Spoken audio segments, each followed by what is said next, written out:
Good morning, Year 3. Today I'm going to talk us through our next maths challenge. It's still exploring change. It's still looking at time and numbers and things like that. But what we're looking at today is something called Roman numerals. Now, you might not have come across these yet.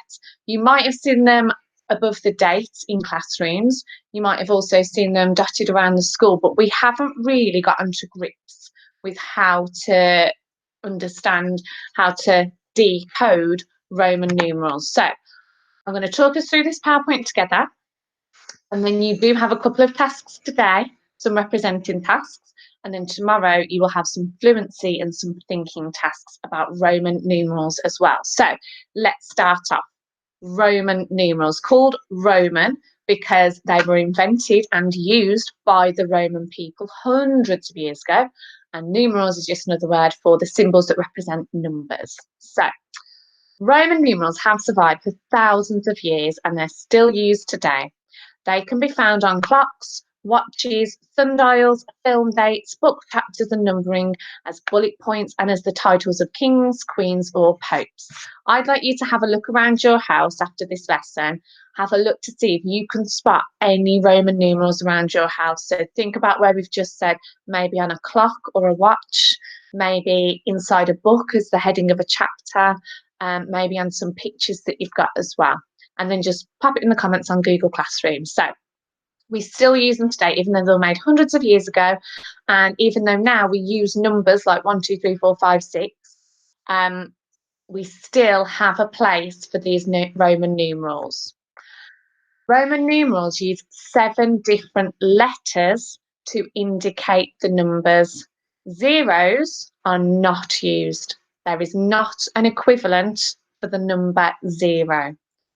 Bigger numbers are made by combining the letters in different ways. So Roman numerals were invented before we came up with our base 10 system, because now what we do is we count in tens. Really, everything we do is in a base 10 system because it's really easy. It's really easy to round to. I've got 10 fingers, I've got 10 toes. It's just a lot easier for us to do. But back in the Roman times, they hadn't quite figured that out yet. So there is no use of 0, and they don't necessarily count just in groups of tens. So what we have to do is combine some of those letters to make other numbers. So if you look at these letters that are used here, it says I, a capital I, means the number 1. V is 5. So there's no 2, 3 or 4. We have to make those numbers by combining the letter V and the letter I, and I'll go through that in a minute as well. But these are the only ones that they have. So I is 1, V is 5, X is 10, L is 50, C is 100, D is 500, and M is 1000. Now I will put a poster of this on Google Classroom as well. So if you do have a printer, you can print it off and have it next to you. If not, try and make a note of it next to you, because it will help with your work if you are able to look at that conversion chart. Please don't try and do your work without looking at this chart to help you.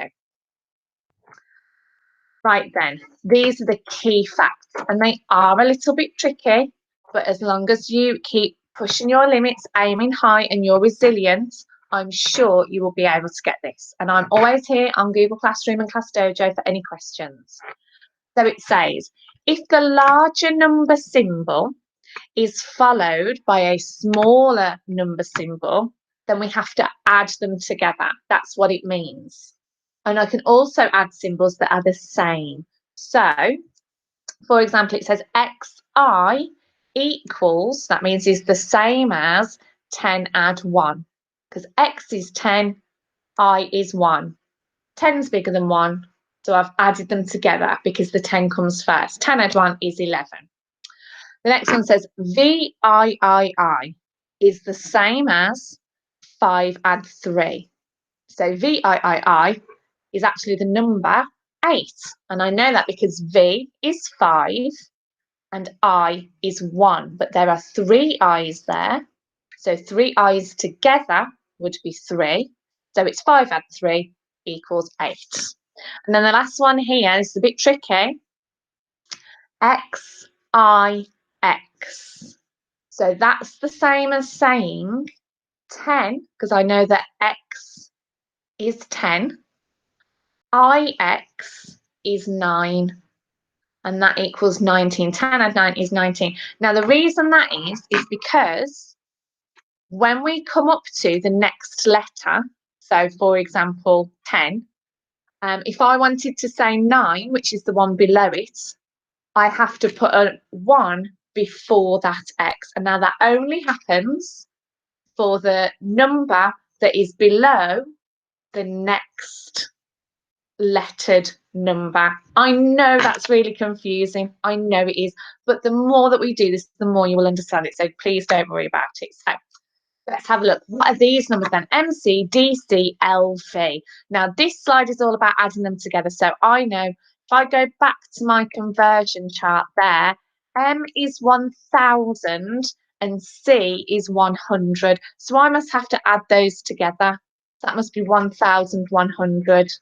And the next one is DC. So let's go back to the chart. D is 500 and C is 100. So I'm going to add them together. That must be 600. And then the last one is LV. So go back to the chart again. L is 50, V is 5. Add them together, 55. Let's double check myself. I've got all of those right. Oh, don't come off. Never mind. Right, next one then. So this time we're looking at the opposite. That's if we've been adding them together, because a larger lettered number symbol is followed by a smaller one. This time it says if a smaller number symbol is followed by a larger number symbol, so this time I've swapped them around, then I must subtract them instead. So the examples here that they give, 9 is the same as saying 10 minus 1.